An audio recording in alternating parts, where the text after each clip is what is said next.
Hello students, welcome back to my YouTube channel. Student, जो आपका subject है business ethics, previous वाले video में हमने ऑर्गेनाइजेशनल कल्चर का कंसेप्ट समझा था। ठीक है, तो फर्दर हम उसी टॉपिक को कंटिन्यू करेंगे। हमारा यही टॉपिक चल रहा था, ऑर्गेनाइजेशनल कल्चर। आज के वीडियो में हम डिस्कस करेंगे क्या क्या मेरिट्स होते हैं आपके ऑर्गेनाइजेशनल कल्चर के। ठीक है, तो ऑर्गेनाइजेशनल कल्चर के कुछ फॉलोइंग मेरिट्स होते हैं, जिसमें फर्स्ट आता है आपका टैलेंट अट्रैक्टर।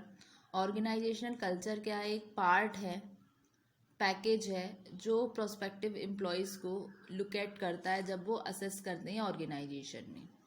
ये एक तरीके से टैलेंट मार्केट जो है टाइटर है, और ये लुक करता है, देखता है न्यू ऑर्गेनाइजेशन को जो मोर सेलेक्टिव होती है देन एवर।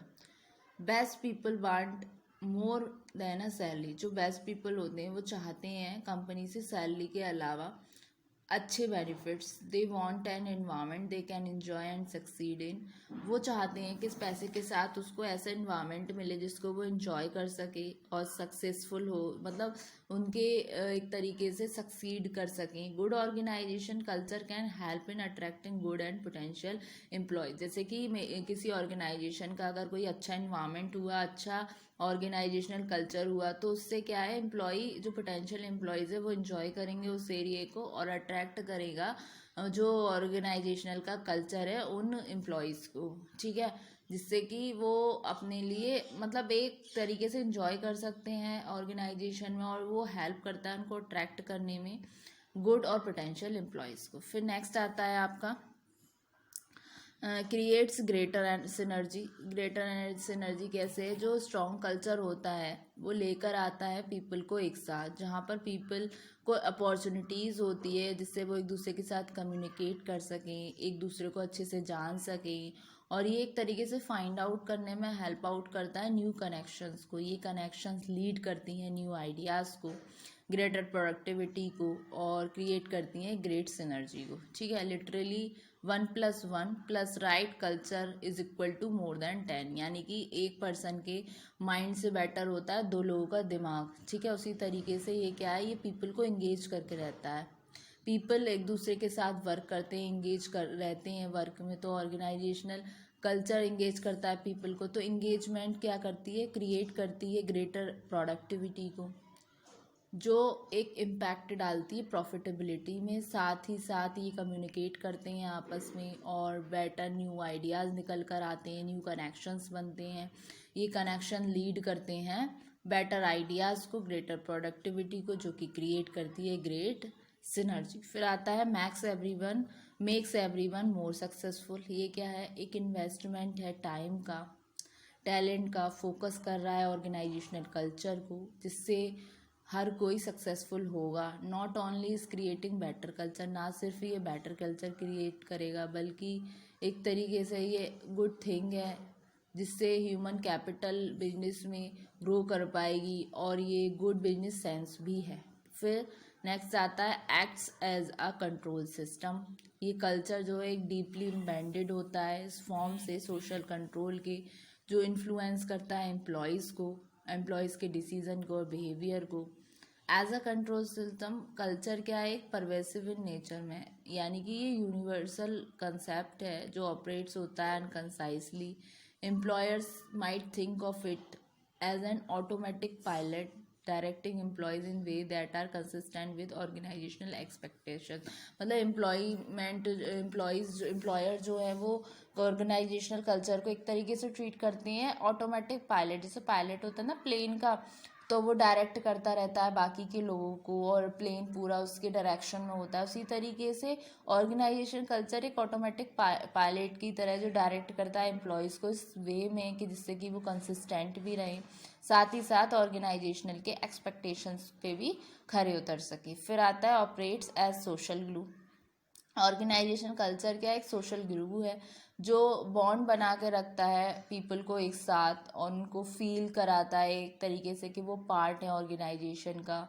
और एम्प्लॉय जो मोटिवेटेड होते हैं, इंटरलाइज, तो ऑर्गेनाइजेशन का एक डोमिनेंट कल्चर है, ये फुलफिल करता है उनकी नीड को, जो उनकी सोशल आइडेंटिटी बन जाता है। फिर आता है help in sense making. Help in sense making में क्या है, ऑर्गेनाइजेशन कल्चर जो है वो असिस्ट करता है सेंस मेकिंग प्रोसेस में ये हेल्प करता है एम्प्लॉयज़ को कि वो अंडरस्टैंड करें कि कैसा क्या चीज़ें चल रही हैं, what goes on and why things happen in the company, मतलब किस तरीके से चीज़ें चलती हैं और कैसे चल रही हैं।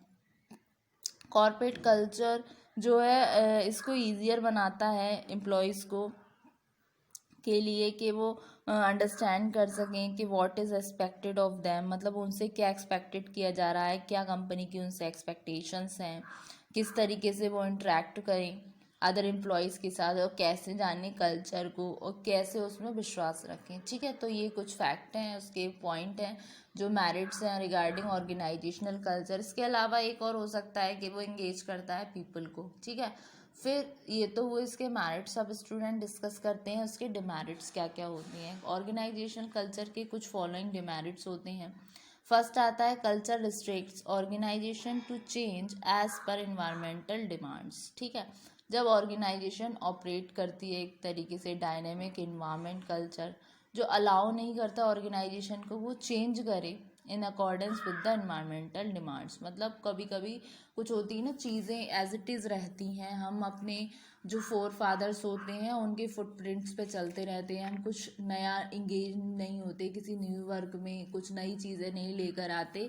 तो यहाँ पर क्या है, कभी कभी कल्चर रिस्ट्रिक्ट कर देता है ऑर्गेनाइजेशन को चेंज को अडेप्ट करने में, क्योंकि चेंज क्या है एक तरीके से नेचुरल प्रोसेस है और एक डिमांड है, न्यू इनोवेटिव चीज़ के लिए डिमांड है। अगर आप मार्केट में या आप नॉर्मली देखें किसी बिजनेस में, अगर आप पुरानी जो चीज़ें चल रही हैं उसी के अकॉर्डिंग ही चीज़ों को चलाएंगे तो क्या है, बहुत टाइम तक तो आप मार्केट में स्टे नहीं कर पाएंगे। ठीक है, एक टाइम पे आके आपको मार्केट मतलब जो कस्टमर है जो आपका प्रोडक्ट खरीद रहा है कहीं ना कहीं वो उसको स्विच कर देगा, क्योंकि जो नई कंपनी आएगी, जो जो और कंपनीज होंगी आपके कंपेयर में, आपके कंपटीशन में, वो न्यू मार्केट के अपॉर्चुनिटीज़ लेकर आएंगी, नई नई इनोवेटिव आइडियाज़ लेकर आएंगी। तो जो कस्टमर है वो आपका प्रोडक्ट क्यों खरीदेगा जब आप सारी पुराने कल्चर पर बेस्ड आपकी टेक्नोलॉजी होगी। तो इसके रिगार्डिंग अपडेटेड होना भी ज़रूरी है। तो यहाँ पर हैंसफोर्थ जो कल्चर है वो रिस्ट्रिक्ट करता है ऑर्गेनाइजेशन को कि जिससे वो चेंज को अडेप्ट करे एज पर इन्वायरमेंटल डिमांड्स। ठीक है, फिर आती है आपकी culture demand new employees to confirm to its values. ठीक है, जो जो न्यू एंट्रेंट्स होते हैं वो लेकर आते हैं एक डाइवर्स कल्चर्स ऑर्गेनाइजेशन में, लेकिन जो स्ट्रॉन्ग कल्चर डिमांड होती है न्यू एम्प्लॉयज़ की वो कंफर्म करती है उसकी वैल्यूज़, उनकी वैल्यूज़ को कंफर्म करती है, ना कि उनको मॉडिफाई करे। ठीक है, तो ये उनके इस डाइवर्सिफाई कल्चर से ये उनकी मेरिट भी हो सकती है और डिमेरिट्स भी हो सकती है। ठीक है, फिर नेक्स्ट आता है breakage of various business alliances. बहुत सारे बिजनेस अलाइंसेस होते हैं जैसे कि जिसमें मर्जर एंड एक्विजिशन हो गया, जैसे कि आपका वी आया, अभी आपका वोडाफोन आ रहा, आइडिया, ये एक तरीके से टेंड करते हैं towards divorce due to the strong culture of the partners to the alliance. तो इस तरीके से कल्चर वर्क जो है एक तरीके से हमारे लिए ऑर्गेनाइजेशन के लिए एसेट भी है और लाइबिलिटी भी है, यानी कि कंपनी की संपत्ति भी है और उसका दायित्व भी है। Culture both tight and loose in order to maximise this assets value and reduce the value of liability. उसी तरीके से कल्चर क्या है, दोनों ही होना चाहिए, मतलब ये टाइट भी होना चाहिए और लूज भी होना चाहिए, जिससे कि टाइट होगा तो मैक्सिमाइज करेगा इसकी असेट वैल्यू को रिड्यूस, और फिर लूज होगा तो रिड्यूस करेगा वैल्यू ऑफ लाइबिलिटी को। तो इसमें दोनों चीज़ें होनी बहुत ज़रूरी हैं। चेंज जो होती है ऑर्गेनाइजेशन कल्चर में वो नेसेसरी है, जिससे वो अलाउ करता है ऑर्गेनाइजेशन को वो चेंज करे अपने आप को अकॉर्डिंग टू द इन्वायरमेंट, जो इन्वायरमेंट में चेंज आ रहे हैं, और ये एक्ट करता है एक तरीके से change agent to the environment. ठीक है, तो ये हुई इसकी डिमेरिट्स ऑफ ऑर्गेनाइजेशनल कल्चर। तो स्टूडेंट्स मेरिट्स में हमने आज के लेक्चर में पढ़ा जो मेरिट्स होती है ऑर्गेनाइजेशनल कल्चर की, उसमें फर्स्ट था आपका टैलेंट अट्रैक्ट, ये अट्रैक्ट करता है नए नए टैलेंट को बाय अपने इस अच्छे कल्चर के कारण, जो हेल्प करता है अट्रैक्ट करने में गुड और पोटेंशियल एम्प्लॉयज़ को। उसके अलावा क्रिएट ग्रेटर सिनर्जी, जब सारे एम्प्लॉयज़ आपस में कम्युनिकेट करेंगे तो कुछ ना कुछ नए नए आइडियाज़ निकल कर आएंगे, इनोवेटिव आइडियाज़ आएंगे, न्यू कनेक्शंस बनेंगे, जो कि हेल्प आउट करते हैं, क्रिएट करते हैं ग्रेटर सिनर्जी को। फिर आता है मेक्स एवरीवन मोर सक्सेसफुल। ये क्या है, एक दूसरे को बहुत ज़्यादा सक्सेसफुल बनाते हैं, क्योंकि इसमें इन्वेस्टमेंट ऑफ टाइम हुआ, टैलेंट हुआ और फोकस हुआ ऑर्गेनाइजेशन कल्चर का, जिससे एवरीवन सक्सेसफुल होगा। ठीक है, और ये क्रिएट करता है बेटर कल्चर को, जिससे गुड थिंग्स होती हैं और ह्यूमन को एज अ कैपिटल देखा जाएगा बिजनेस में, जो कि एक गुड बिजनेस सेंस भी है। फिर act as a control system. ठीक है, कल्चर डीपली एम्बेडेड होता है आपकी फॉर्म ऑफ सोशल कंट्रोल से, जो इन्फ्लुएंस करता है एम्प्लॉय डिसीजन को और बिहेवियर को। ठीक है, फिर आता है help in sense making. Organisation assist करता है सेंस मेकिंग को, प्रोसेस को। ये हेल्प करता है एम्प्लॉयज़ को अंडरस्टैंड कर सकें कि क्या होता है ऑर्गेनाइजेशन में, क्या चल रहा है, क्या होने वाला है। इस तरीके से एक सेंस मेक बना के चलता है। फिर डिमेरिट्स में हम आए थे, culture restrict organisation to change as per environmental demand. जैसे कि मैंने बताया था कि जब ऑर्गेनाइजेशन ऑपरेटिंग करती है एक तरीके से डायनामिक इन्वायरमेंट, कल्चर अलाउ नहीं करता ऑर्गेनाइजेशन को वो अकॉर्डिंग टू चेंज चले, जो इन्वायरमेंटल की डिमांड्स है। मतलब जो हमारी एज इट इज़ ट्रेडिशनल चीज़ें चलती आ रही हैं, हम एज इट इज़ वही चलाना चाहते हैं। फिर culture demands new employees to confirm to its value, ये पढ़ा था।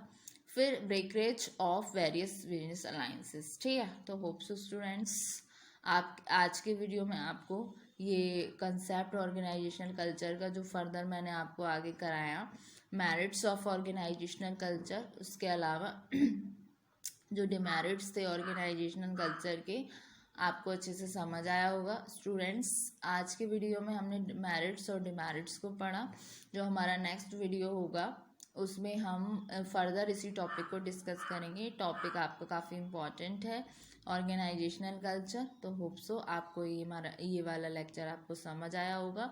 तो फर्दर टॉपिक को हम डिस्कस करेंगे नेक्स्ट वाले वीडियो में। तो student, thank you very much.